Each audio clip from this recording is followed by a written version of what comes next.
오늘 이 예배에 참여한 여러분들을 진심으로 환영하고 축복합니다.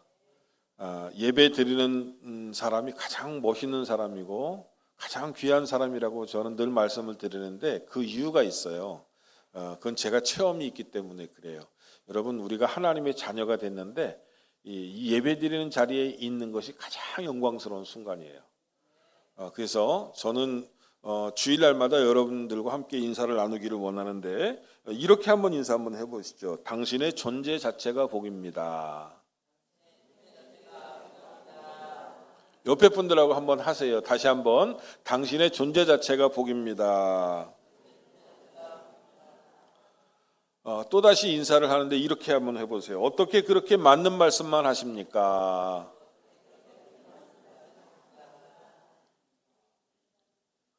제가 여기서 앞에서 이렇게 하라고 그러는데 안 하는 사람은요, 문제가 심각한 사람들이야.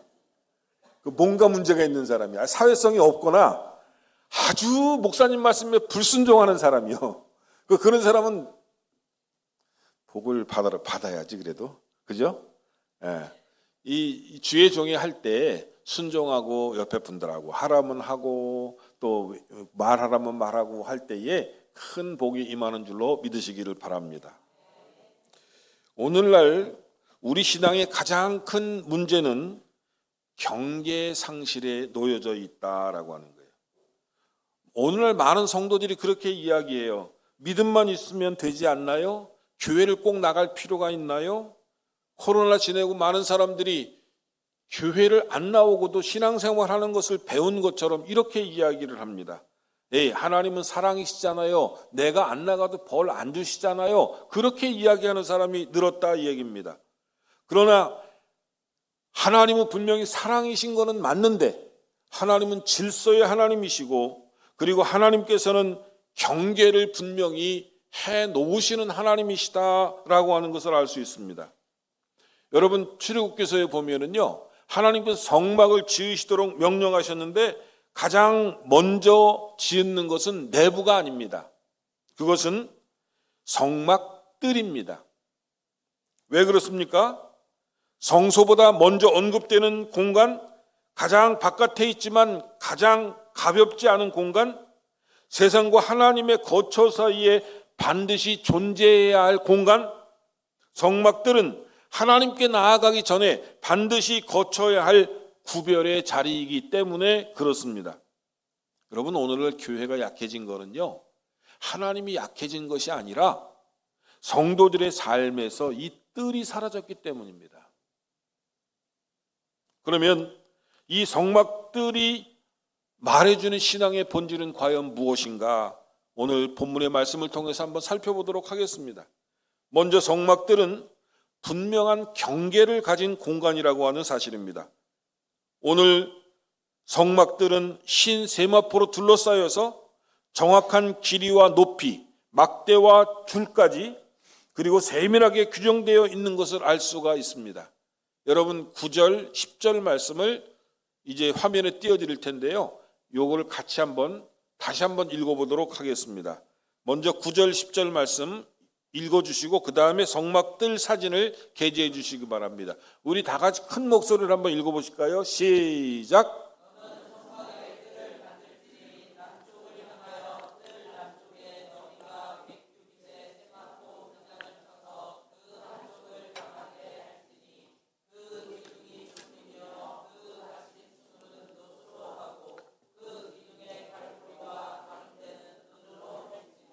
아멘. 여러분, 읽으면 잘 모르시죠? 제가 설명을 해드릴게요. 이게 성소라고 하는 것을 말씀을 드렸고 여기는 성소고 여기는 지성소라고 말씀을 드렸어요. 근데 오늘 우리가 배워야 될 게 뭐냐면 성막들은 이거를 얘기하는 거예요. 요거는 문이고요. 동쪽의 문이 여기 약 9m 정도 되고요. 요거 동쪽에 여기 이제 그 뜰입니다. 뜰인데 이게 휘장으로 쳐져 있다고 그랬어요. 자, 성막뜰이라고 하는 것은 이 세상과 하나님이 계신 성소와 경계를 이루는 일종의 울타리예요. 이거는 하나님께서 보호막으로 쳐놓으셨다라고 하는 거예요. 자, 이 길이가 얼마나 됐어요? 여기서부터 여기까지가 100규빗. 100규빗이면 1규빗이 45cm니까 이게 45cm다라고 하는, 45m. 100규빗이니까 45m. 이게 남쪽이고 이게 북쪽인데 여기도 45m. 그 다음에 이거는 몇 메타? 50규빗이니까 22.5m. 요 문만 9규빗이라 그랬어요. 근데 요 문에는 휘장, 여기 놓여져 있는 휘장처럼 청색, 자색, 홍색 실로 수놓은 휘장을 아름답게 쳐갖고 문을 만들라 이렇게 말씀하셨고, 여기는 그 외에 이 울타리는 다 흰색 세마포를 쓰라고 말씀하셨어요.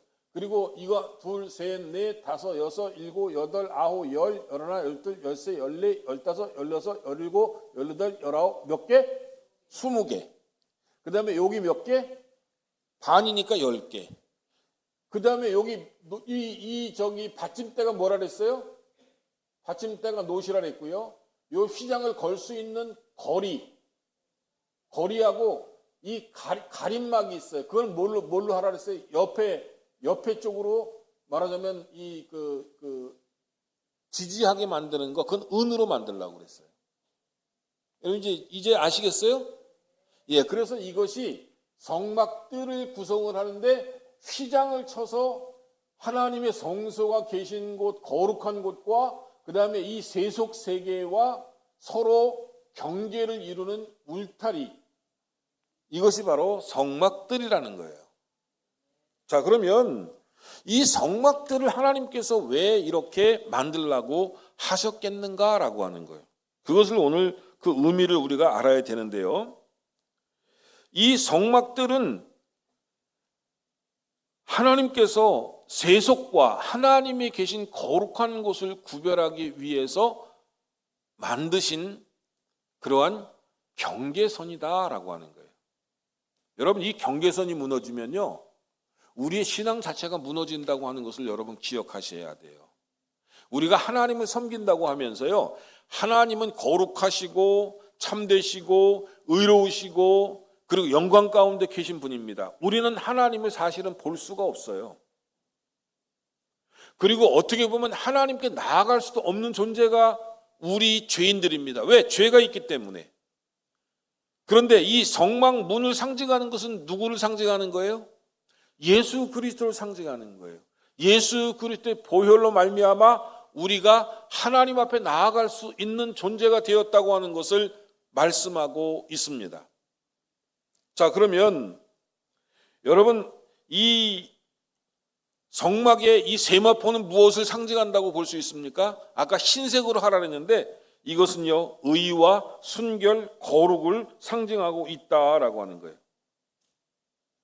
어떻게 보면 경계라고 하는 것은 차별을 만들어내는 것이 아니라 정체성을 선언하는 것이다라고 하는 거예요. 어떤 정체성이요? 하나님의 정체성은 거룩하고 의롭고 영광스러운 분이 하나님의 정체성입니다. 인간의 정체성은 어떻습니까? 죄를 짓고 하나님을 반역하고 배반하고 그리고 하나님 앞에 나아갈 수 없는 존재라고 하는 것을, 정체성을 이 경계를 통해서 확실히 해주고 있다라고 하는 거예요. 여러분, 사실요, 하나님을 경외한다고 하는 것은요, 이 하나님의 정체성을 인정하고 나의 정체성을 인정하고 이 신앙적인 경계가 분명히 있다고 하는 것을 인정해야만이 이것이 바로 신앙이다라고 하는 거예요. 여러분, 우리가 하나님 앞에 시간의 경계성이 있는가 한번 따져보셔야 돼요. 나는 일주일에 과연 얼마만큼 시간을 하나님 앞에 드리면서 신앙생활을 하고 있는가? 어떤 분은 그렇게 얘기해요. 아니, 목사님, 신앙생활은 교회에서만 하는 것이지 어찌하여 사회에서도 신앙생활을 하라고 말씀하시는 겁니까? 이게 맞는 말씀입니까? 틀린 말씀입니까? 절대로 틀린 말씀입니다. 신앙생활이라고 하는 것은 교회에서만 하는 것이 아니라 교회 바깥에 나아가서 믿음으로 사는 것을 증명해내야만이 그 사람이 하나님의 사람인지 그 사람이 마귀의 사람인지 이것이 증명된다라고 저는 말씀드리고 싶습니다. 여러분, 세상에서 다른 사람에게, 믿지 않는 사람에게 저 사람은 믿음의 사람이라고 인정받아야지 그 사람이 믿음의 사람이 되는 거예요. 교회에서 뭐 직분 받았다고 해서 여러분 신앙인이 아닙니다. 교회에서 직분 받은 사람이 사회에서는 인생을 개차반으로 살아갖고 욕먹는 분이 있어요. 죄송합니다. 교회에서는 장로라고 그러는데 바깥에 나가서는 쌍욕을 하고 의롭게 살지 않아갖고 사회의 사람들에게 비난거리가 된다고 하면 그게 믿음의 사람입니까? 아니에요. 여러분, 우리의 신앙은요, 교회에서 증명이 되는 것이 아니라 교회 바깥에, 울타리 바깥에서 증명된다고 하는 이 사실을 꼭 기억하시기를 주님의 이름으로 부탁을 드립니다. 여러분, 말의 경계를 세우시기를 주님의 이름으로 부탁을 드립니다. 예수 믿는 사람들이요, 무언가 달라야 되는데 그 다른 것이 무엇이냐면 하나님의 은혜로 내가 말을 잘하는 것이 기독교인이 된다라고 하는 것을 의미하는 것입니다. 요즘 젊은이들을 보면은요, 제가 마음에 안 드는 게 한 가지가 있어요. 그게 뭐냐면 젊은 사람들이 이런 말을 참 잘합니다. 망했다. 망했다. 그런데 예수 믿는 사람들도 이런 얘기를 해요. 망했다. 여러분, 하나님께서는 우리 말을 들으신다고 그랬어요. 그러면 망했다 그러면 그 사람이 망하지 않겠어요? 망하겠어요? 망해요. 왜요? 믿음은 뭐라 그랬어요? 믿음은 입으로 시인하는 것이 믿음이라 그랬어요. 그렇기 때문에 예수 믿는 사람들은요, 말을 잘해야 돼요. 여러분, 우리 민족은 6.25 때 생떼 같은 우리 아들들이 전쟁에 나가갖고 포탄에 맞아 죽고 총탄에 맞아 죽고 수류탄에 맞아 죽고 그리고 많은 사람이 정말 피를 흘리면서 죽어갔어요. 그런데 죄송한 얘기지만 우리 조상들이 자녀들에게 어떤 욕을 했는지 아십니까? 용서하시고 들으시기 바랍니다. 이게 제가 하는 욕이 아니고 그때의 우리 부모들이 했던 욕이에요. 이런 육시를 할 놈, 이렇게 얘기했어요. 여러분, 육시라고 하는 건 뭔지 아세요? 머리 자르고 팔 자르고 다리 자르고 그래갖고 몸이 6조각 나는 이러한 형벌이 육시라고 하는 형벌이에요. 요즘은 그런 얘기 안 해요. 그런데 희한하게 요즘 사람들이 하는 얘기가 뭐냐면 망했다라고 하는 얘기를 자주 하더라고요. 여러분, 그 얘기 하지 마시기를 주의 이름으로 부탁을 드립니다. 특별히 예수 믿는 사람들은요, 흥했다 이렇게 얘기하셔야 돼요. 제가 존경하는 저희 큰 할머니가 계신데 그 큰 할머니는요, 참 예수를 잘 믿으셨는데 이 큰 할머니가 아주 멋쟁이셔. 그 아들한테 욕을 하려고 치면 이렇게 욕을 하셨대요. 저는 직접 못 들었는데 나중에 다른 분한테 전해 들었는데 그 큰 할머니가 자식한테 욕을 할 때 이런 부자가 될 놈아. 할렐루야. 욕을 해도 고급지게 욕을 하셔야 돼요. 그 나중에 그 아들이요, 조흥은행장이 되더라고. 할렐루야. 따라해 봅시다. 이 부자가 될 놈아. 망할 놈아 그러지 말고요. 왜 입으로 망한다고 그래? 여러분, 믿음이에요 그게? 절대로 망한다 소리 하지 마라. 그러니까 망하는 거요. 입으로 신하니까 망하는 거지. 왜 망한다고 그래요? 옛날에는 우리나라 사람들이 그런 얘기를 많이 했어요. 힘들어서 죽겠다. 아니, 좋아서도 죽겠다고 그래. 죽겠다. 그러니까 빨리빨리 죽잖아. 요즘은 그런 얘기를 안 쓰니까 우리 이번 주에 고 장대호 집사님 저기 장례를 치렀는데 92세까지 살고 돌아가셨어요. 할렐루야. 이왕 사는 거 100세까지 사셨으면 더 좋았을 텐데 그래도 90세 사시는 게 어디예요? 할렐루야. 오늘 여러분들도 꼭 90세 이상 사시기를 주님의 이름으로 축원합니다. 빨리빨리 죽는다 소리 하지 말고 나무 권사님 고개 흔들지 마. 내가 딱 봤어. 90세 살려면 얼른 목사님 거기다가 10살만 더 얹어주세요. 그래야지. 고개를 흔들고 나는 그거 못 살 거야. 그러지 마시라고. 정말이에요. 믿음의 사람은요, 하나님께서 그 입술의 말을 들으셔요. 말을 들으셔요. 그래서 믿음의 사람이 나는 못합니다. 나는 안 합니다. 나는 안 할 거예요. 이런 말 하는 거 아니에요. 나는 순종하겠습니다. 나는 은혜로 나의 삶을 살겠습니다. 나는 믿음으로 살겠습니다. 이런 얘기를 하셔야지요. 왜 믿음의 사람이 믿음 없는 소리를 그렇게 하시느냐고요. 그거는 아니에요. 여러분, 사람의 말은 그 사람의 인생을 규정합니다. 우리가 말한 것이요, 과학자들이 그렇게 얘기합니다. 우리가 말하는 것이 이 우주 공간에 계속 떠돌아다닌다는 거예요. 내가 너를 사랑해 그러면 사랑해 우주에서 계속 사랑한다는 이 음성이 계속 퍼진다는 거예요. 그러면 그 사람의 삶이 사랑으로 변하는 거예요. 나는 망할 거야. 그러면 나는 망할 거야. 망해 그러면. 제가 그래서 믿음의 사람은 언어를 사용하는 것을 보면 그 사람이 믿음이 있는지 없는지를 구별해낼 수 있다고 말씀드리는 이유가 거기에 있습니다. 여러분, 말 함부로 하지 마세요. 믿음이 있는 사람은 특별히 말 함부로 하는 거 아닙니다.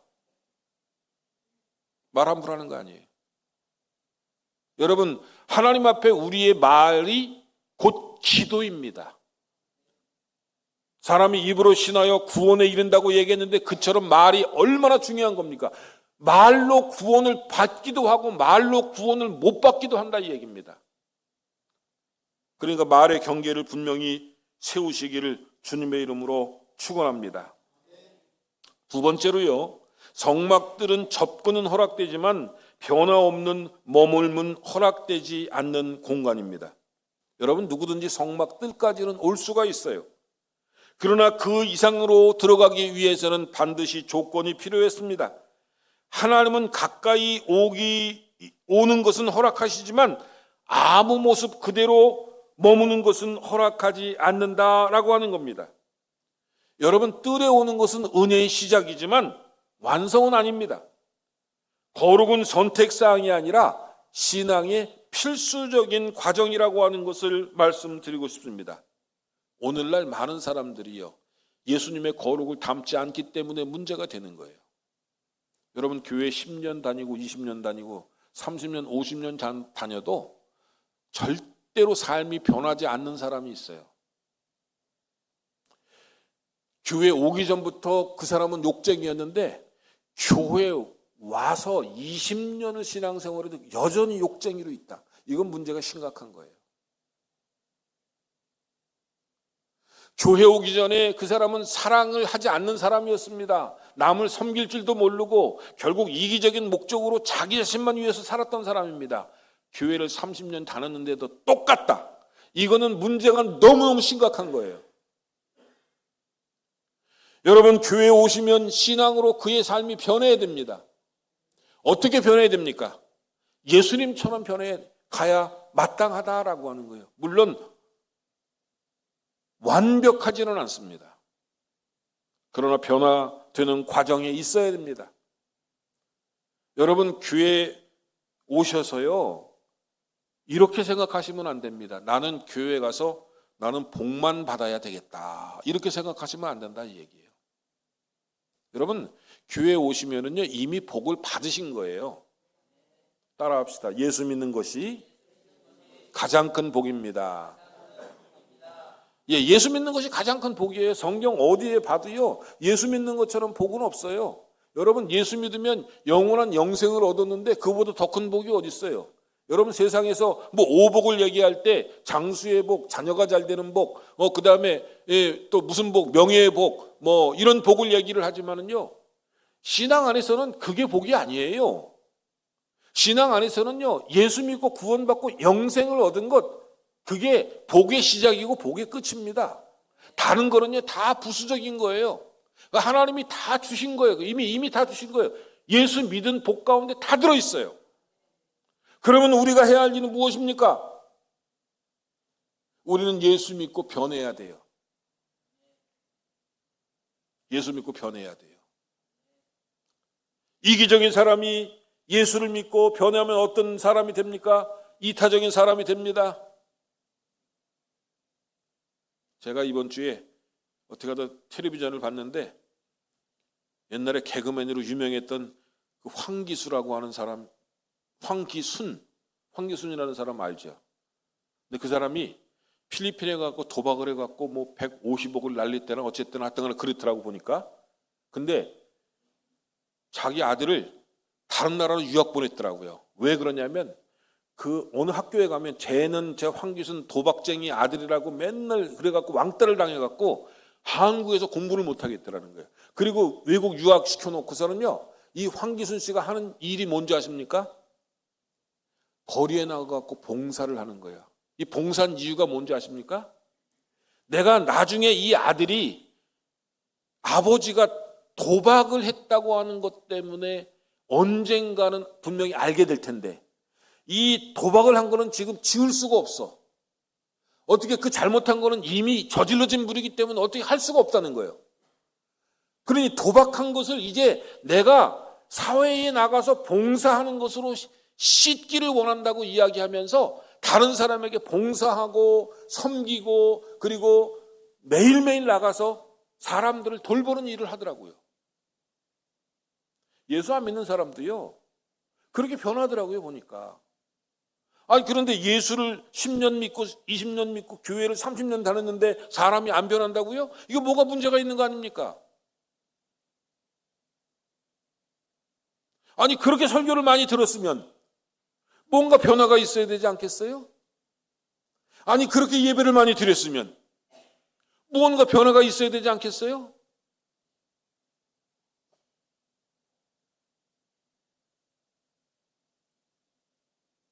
저는 간절히 바랍니다.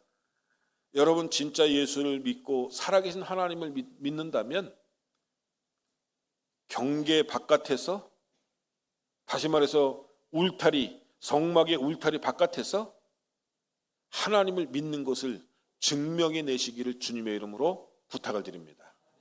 여러분, 선교는 다른 것이 아니에요. 내가 예수처럼 살게 될 때 사람들이 내 모습 보고 예수 믿는 것이 그게 선교예요. 오늘날 이 한국 사회의 문제가 무엇입니까? 그리스도인들이 예수님답게 살지 못하니까 손가락질 당하는 거 아닙니까?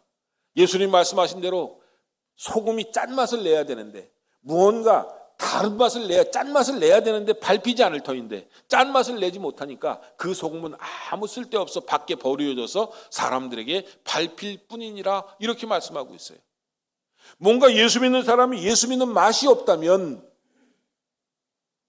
이것은 문제가 심각하다라고 하는 거예요. 여러분, 그런 의미에서 이번 주에 여러분 삶을 한번 변화시켜 보시기를 주의 이름으로 부탁을 드립니다. 아침에 일어나서 핸드폰 켜기 전에 하나님, 단잠 자게 해주신 거 감사합니다. 오늘도 하나님의 사람답게 살 수 있도록 도와주시옵소서. 이렇게 기도할 수 있는 그러한 사람이 되었으면 어떨까요? 여러분, 변화 한번 해보시자 이 얘기예요. 그리고요, 그런 거 괜찮잖아요. 하나님, 오늘 내가 3가지 말을 할 수 있도록 도와주시옵소서. 미안합니다. 사랑합니다. 또 무슨 말? 감사합니다. 이 3말을 사람들에게 자주 말할 수 있는 사람이 되도록 도와주옵소서. 그 김창옥 쇼라고 하는 그 사람이 아주 쇼를 잘하던데요. 그 토크쇼를 잘하던데요. 근데 그분이 하는 얘기가 남편들이 듣기 좋아하는 거를 3위부터 얘기를 했어요. 근데 3위가 뭔지 아십니까? 사랑합니다라고 하는 단어래요. 말이래요.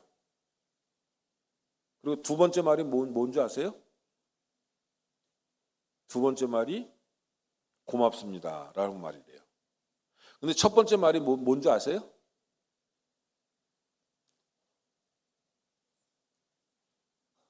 첫 번째 말 얘기할까요, 말까요?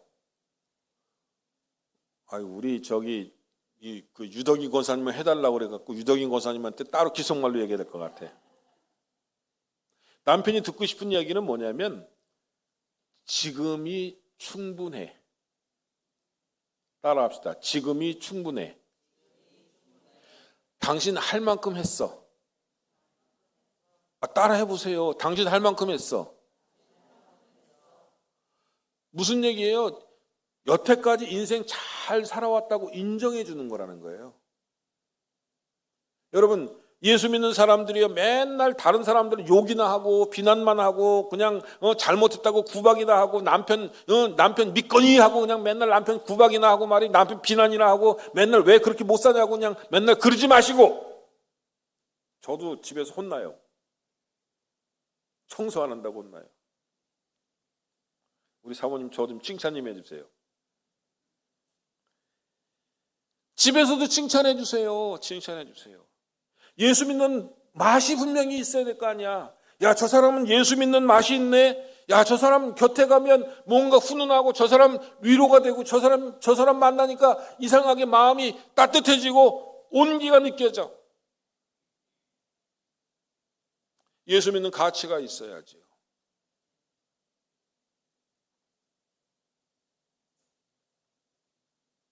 여러분, 이번 주에 다른 사람을 용서할 수 있는 사람이 되시기를 바랍니다. 세상 사람들은 죄송합니다. 소주 한 잔 먹고 동생 미안해. 내가 잘못했어. 용서해 줘. 이렇게 이야기를 합니다. 예수 믿는 사람들은요 무조건 자기가 잘났어. 왜? 내가 하나님의 뜻 가운데 한 일이야. 사과 안 해요. 용서 안 합니다. 이게 될 일입니까? 저는 그렇지 않다고 생각합니다. 소주 드시는 분들보다 좀 나아야지. 그럼 포도주 먹나? 성령에 충만한 사람은요 다른 사람을 용서할 수 있는 너그러운 마음을 우리가 갖고, 그래 동생, 사람이 실수할 수 있는 거지. 내가 자네 실수한 거 덮을 테니까 그저 없는 것처럼 살아. 얼마나 감사해요.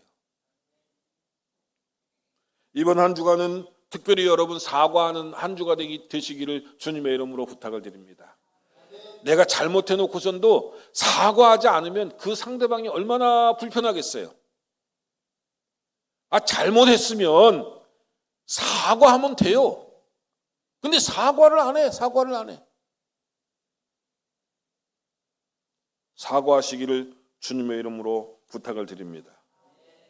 여러분, 회개라고 하는 것은요 감정적인 변화가 아니에요. 하나님 잘못했습니다. 눈물 뚝뚝뚝 흘리면서 하나님 앞에 그냥 고백했다고 이 회개가 다 된 게 아니에요. 회개는 감정적인 차원보다도 삶의 방향을 트는 것이 진정한 회개라, 이런 말씀이에요. 그러니까 눈물 콧물 다 흘리고 하나님 앞에 잘못했다고 하는 그거는 회개의 1단계예요. 2단계는 내가 무엇을 잘못했습니까? 그러면 그것을 삶의 방향을 고치는 거예요. 내가 도둑질했습니까? 그러면 도둑질 안 해야 되는 거예요.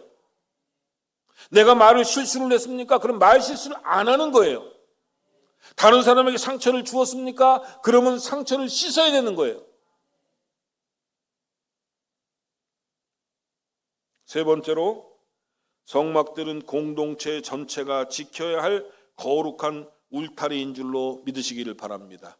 여러분, 신앙생활은 나 혼자 잘한다고 되는 게 아니에요. 여러분, 우리가 이 자리에 한 자리에 다 모였는데 우리는 강남교회 다 식구들입니다. 그러면요 여러분, 우리 모두가 다 이 울타리 안에 있다고 하는 것을 여러분 인정하셔야 돼요. 그럼 누구 한 사람 신앙생활 똑바로 못하면은요 우리 공동체 전체가 똑바로 못하는 거하고 똑같은 거예요. 신앙생활하는데 나만 잘하면 되지, 그거 아닙니다. 우리 모두가 잘해야 돼요. 우리 모두가 승리해야 됩니다.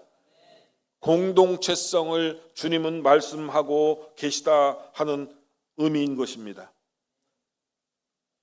한 사람의 무너짐은 울타리 한 부분을 허무는 일일 것입니다. 오늘날 문제는 내 신앙은 내가 알아서 하겠다, 신앙의 사사와 개인주의인 것입니다. 공동체를 무너뜨리는 말과 행동을 가볍게 여기는 것이 문제다라고 하는 거예요. 말을 함부로 하는 것 결코 공동체를 세워나가는데 유익이 되지를 않습니다. 여러분, 교회에 오셔서 말 잘하셔야 돼요.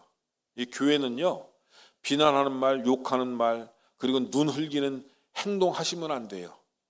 교회는요, 그저 사랑한다는 말을 하셔야 돼요. 옆에 분 잘 아시죠? 앞에 하고 뒤에 분들하고 한번 인사 한번 해보세요. 제가요, 예수님의 이름으로 당신을 사랑합니다. 이렇게 한번 고백 한번 하시죠. 앞뒷분이.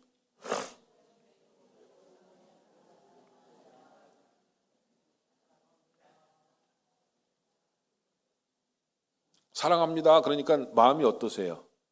따뜻해지죠?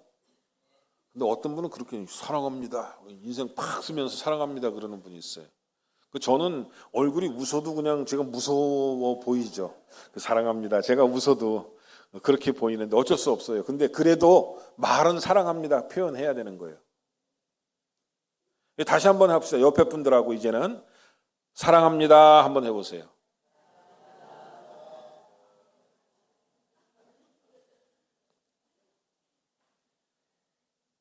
교회에 오셔갖고 어떤 분들은 자꾸 눈을 흘기는 분이 있어 보니까. 그리고 말도 왜 그렇게 사노? 자꾸 다른 사람을 갖다 찔리는 말을 하는 분이 있어요. 교회는 그런 데가 아니에요. 교회는 찔르는 곳이 아니에요. 교회는 따뜻한 곳입니다. 덮어주고 감싸주고 위로해주고 하는 공동체가 바로 교회다라고 하는 거예요. 저는 이번 주에 여러분들에게 분명히 말씀드릴 것은 신앙의 경계가 과연 나는 어떤 경계가 있는가? 하나님 앞에서 여러분 곰곰하게 한번 생각해 보시고요. 그리고 이 경계를 허무는 행위를 나는 하고 있지 않은가? 그리고 이 경계 안에서 내가 지켜야 할 것은 무엇인가? 곰곰이 생각하면서 한 주를 보내시기를 주님의 이름으로 축원합니다.